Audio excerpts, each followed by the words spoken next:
quote this morning from Adyan Shante, who wrote, "Enlightenment is a destructive process.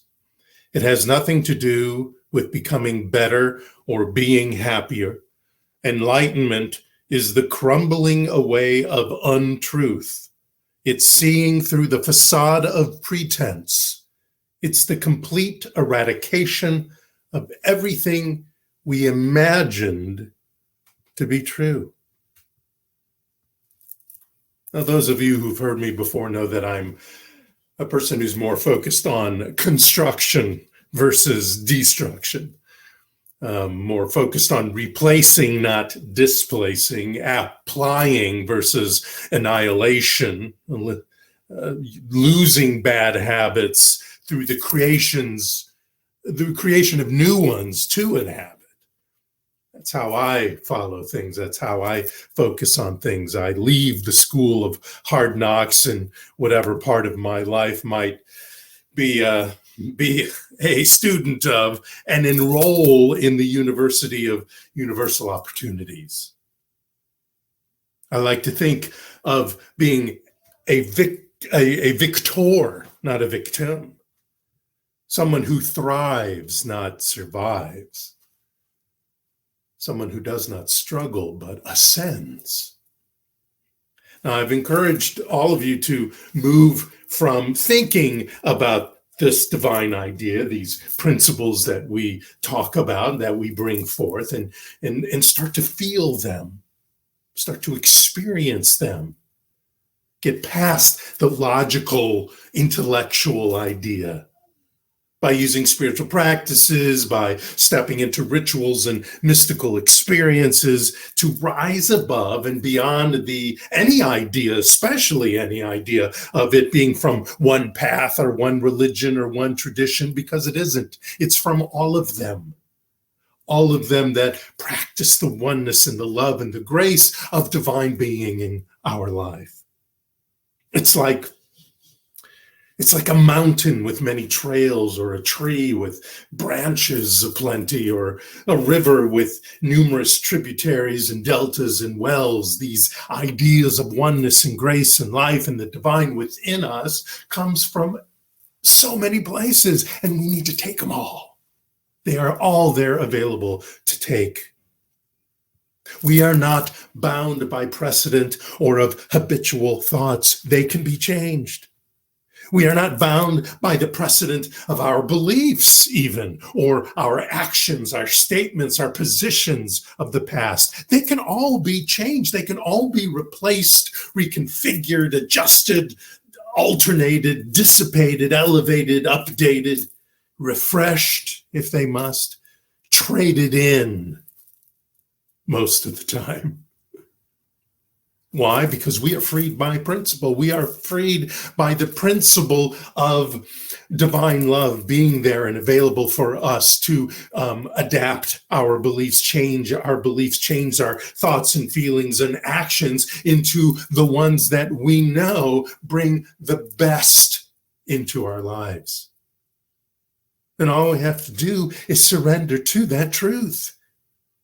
To step around just the mere facts that are going on in our lives, those temporary diversions or deviations or detours or roundabouts, you might say, that show up in our lives, and put them in the rearview mirror.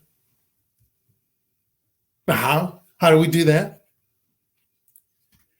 By falling in love with the process. It is a process. It's a journey. It's an adventure, if you like.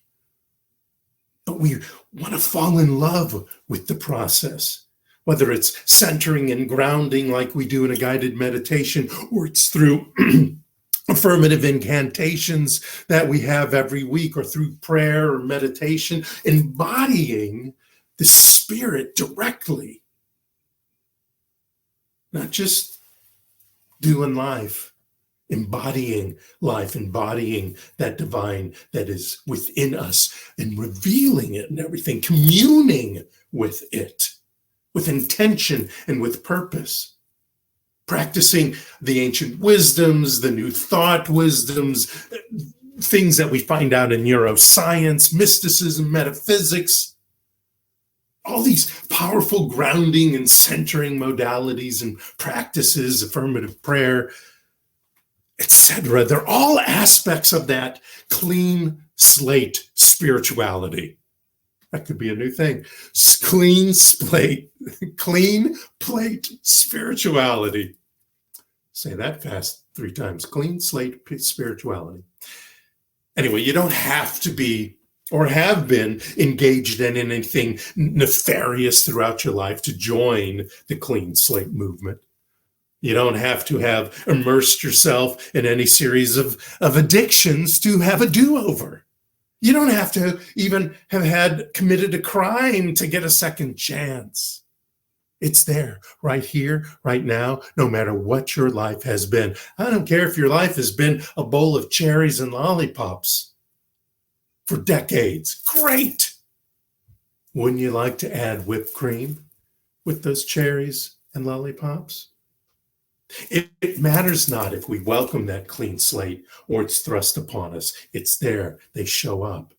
If we take the time to love and practice this opportunity, they're opportunities, these clean slates, for greater clarity, creativity, and new possibilities to emerge, that's when the magic hits. That's when the miracles, as they're called, show up. Ralph Waldo Emerson wrote, "Finish each day and be done with it. You have done what you could. Some blunders and absurdities no doubt crept in. Forget them as soon as you can. Tomorrow is a new day." That's why I encourage you to take the affirmative incantation and put it into your mind and your heart and your soul before you go to sleep. Now, sometimes, maybe most of the time, it isn't easy to step into spirituality, to step into prayer or meditation or any of those modalities. I get it. Sometimes it starts to feel stale. But the idea that we just start with the decision to practice some sort of mindful spiritual activity gives it power. When we love the decision, when we get passionate just about the decision, is a big step into doing and being. Your willingness to embrace the moment, confront any pain, is a powerful practice in itself of the presence of the divine, which is a practice of oneness, love, and creation and manifestation, demonstrating into your experience those wonderful things you want.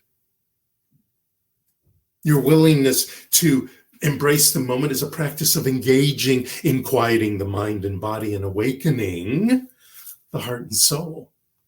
It's a practice of living in alignment with our science of mind principles or similar principles and being congruent all day in our thoughts, in our words, in our behaviors, in our feelings. Loving a spiritual practice can be exhilarating and it can be terrifying, and sometimes both at the same time. It's okay. I get it. I've been there. Still, sometimes I have faced a blank page. I have faced illness and instant family, divorce, career changes, major moves, losses, successes, just like most of you. And many I have liked that they occurred in my life. Many not so much. But they were all allowing me to step into a clean slate spirituality. And some of them were wanted and some of them were unwanted, but they always allowed me to step into my best. Too often I find myself with a lot of doing going on. However, I have found that the biggest answers came from tapping that source of creation, an infinite potentiality that is within me, so that I can bust through, soar, and zoom. Using the heart instead of the brain, the vibration of the divine around me that is of nature, etc., instead of the logic that's in my head. Smarts are great, but sometimes smarts get in the way. I know I've talked about it before, cultivating self-awareness, establishing a routine of examining our thoughts and behaviors and fears and asking our hearts whether or not those need to stay there, sort of like finding the joy in the stuff in your closet, whether you want to keep it or not, focusing on what you want instead of what you don't want, not worrying about what other people think. It's none of your business what they think. Following your passions and taking action, surrounding yourself with allies and mentors and like-minded people. I've said that, and I'll continue to remind you of that, but I get it. The birth of anything new may be full of pain and messiness, and emotions emerge, and that's okay, because those emotions that emerge when we're in spiritual practice and junk starts coming up, and you're like, where did that come from? Or what, again? That's okay. They're just like a GPS for you, letting you know that your thoughts are moving on. And they're either moving further from or closer to source, and you get to decide at that moment what's happening.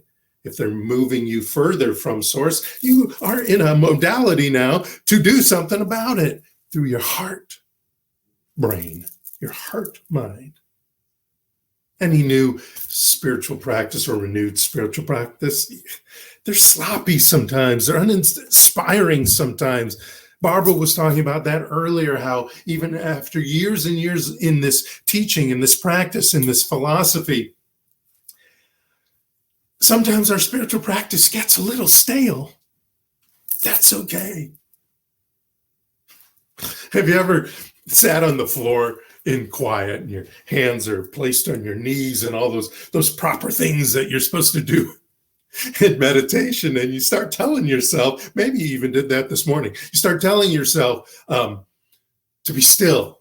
You tell your brain to be still. I have. And it was anything and everything but still. And it was frustrating maybe at the moment, but then I realized that's okay.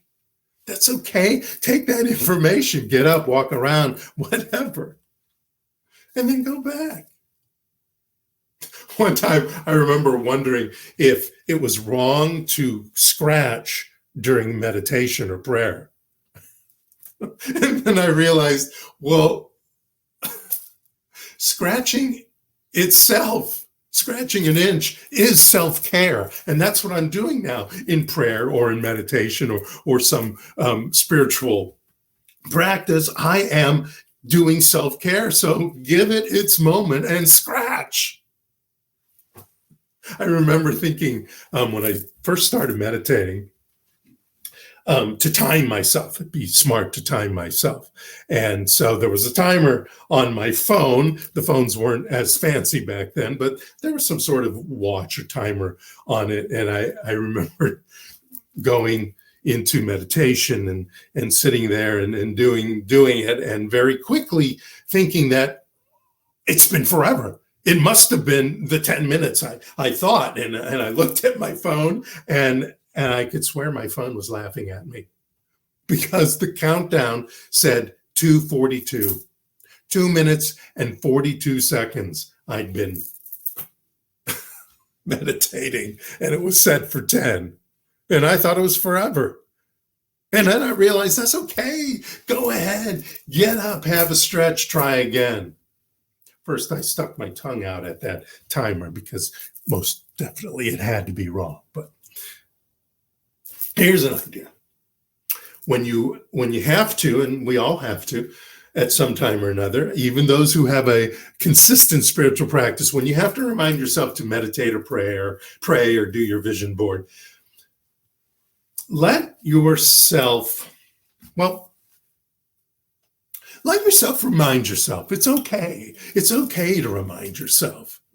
Oh my gosh, I got to go meditate. Oh, I should sit and do the affirmative incantation for this week. Just remind yourself that you want to take the effing word out in that reminder, because it kind of keeps you away from the idea of being in Zen. Swear words swear words might be, I may take that back. Swear words sometimes help you get into the Zen. So Let's just omit that and keep that. If you need to have a little effing or a little damn it before got to do my spiritual practice, do it.